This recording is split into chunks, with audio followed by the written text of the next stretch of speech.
Titre: Le mystère du jazz de la Nouvelle-Orléans. Chapitre 1. La ville qui danse. Dans la ville magique de la Nouvelle-Orléans, tout le monde aimait la musique. Chaque coin de rue résonnait de sons joyeux, et même les arbres semblèrent bouger au rythme des mélodies. C'était une ville unique, où le son des trompettes, des tambours, des saxophones et des pianos se mêlaient dans l'air, créant une musique spéciale appelée jazz. Au cœur de cette ville vivait un jeune garçon nommé Louis. Louis avait des yeux brillants et un sourire encore plus éclatant. Il habitait avec sa maman, qui travaillait comme couturière, et son papa, qui jouait du tambour dans un groupe de jazz. Depuis tout petit, Louis adorait écouter son père jouer avec ses amis musiciens dans les rues de la Nouvelle-Orléans. Il aimait particulièrement les parades où tout le monde dansait, riait et suivait le rythme des tambours et des cuivres. Louis rêvait de devenir un grand musicien de jazz, mais il n'avait pas encore trouvé son instrument. Il essayait de jouer de la trompette, du saxophone, du piano, mais rien ne semblait lui convenir. Chaque soir, il demandait à son père: « Papa, quel est le secret du jazz? Comment puis-je trouver ma place dans cette musique ?» Son père, avec un sourire mystérieux, répondait toujours: « Le jazz, mon garçon, c'est comme une histoire sans fin. Tu dois l'écouter avec ton cœur et un jour, il te parlera. » Chapitre 2. Une rencontre étonnante. Un matin, alors que Louis se promenait dans le quartier de Trémé, il entendit une mélodie qu'il n'avait jamais entendue auparavant. C'était doux et énergique à la fois, comme un mélange de plusieurs chansons. Curieux, il suivit le son et arriva devant un vieux magasin de musique nommé Chez Tante Tilly. À l'intérieur, une vieille femme souriante, Tante Tilly, jouait du piano. À ses côtés, un oiseau coloré sautillait en rythme.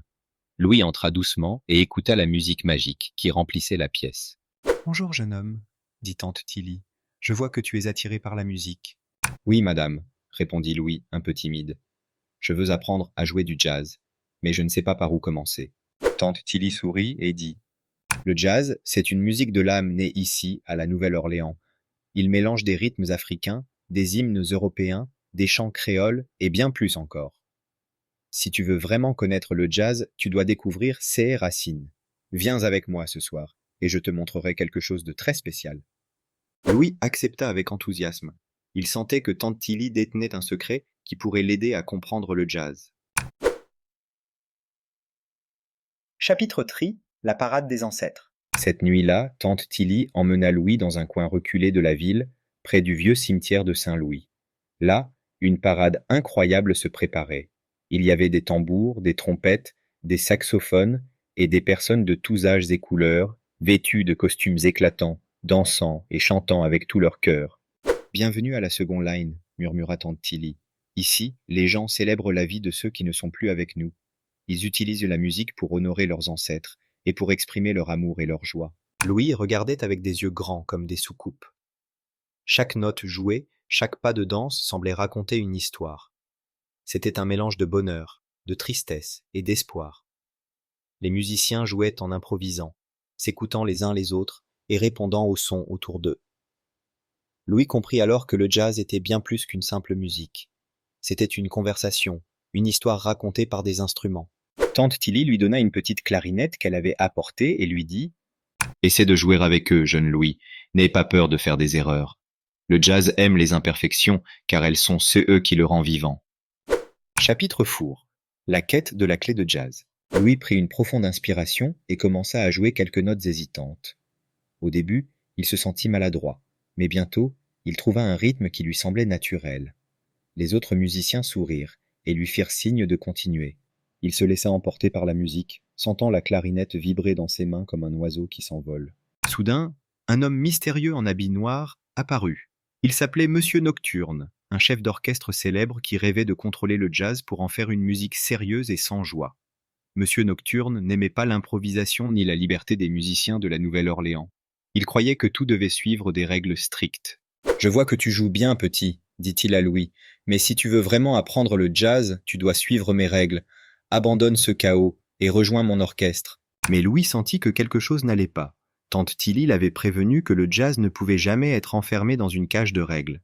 C'était une musique de liberté. « Non, monsieur Nocturne, » répondit Louis avec confiance. « Le jazz est pour tout le monde et il doit rester libre. » Chapitre 5. La grande improvisation. Monsieur Nocturne défia Louis et les autres musiciens à une bataille de jazz sur la place du marché français. La ville entière vint assister à ce défi. Monsieur Nocturne et son orchestre commencèrent par jouer une musique parfaitement ordonnée, chaque note bien en place mais sans vie ni émotion. Puis vint le tour de Louis et de ses nouveaux amis. Tante Tilly lui fit un clin d'œil, et Louis commença à jouer une mélodie joyeuse et pleine de surprises. Les autres musiciens se joignirent à lui, improvisant chacun à leur tour. Les sons se croisaient, se répondaient, se poursuivaient comme une conversation animée. Bientôt, toute la place se mit à danser et à chanter. Le public riait, applaudissait et tapait des pieds en rythme. Monsieur Nocturne, voyant que son orchestre n'arrivait pas à rivaliser avec la joie et la liberté de cette musique, comprit qu'il avait perdu. Il s'inclina, puis disparut dans la nuit, son ombre fondant dans les ruelles de la Nouvelle-Orléans. Chapitre 6. Le vrai esprit du jazz. Après cette nuit inoubliable, Louis savait qu'il avait trouvé sa place dans le monde du jazz. Il joua sa clarinette tous les jours dans les rues, apprenant de chaque musicien qu'il rencontrait. Il comprit que le jazz n'était pas seulement une musique à jouer, mais une histoire à raconter, une aventure à vivre.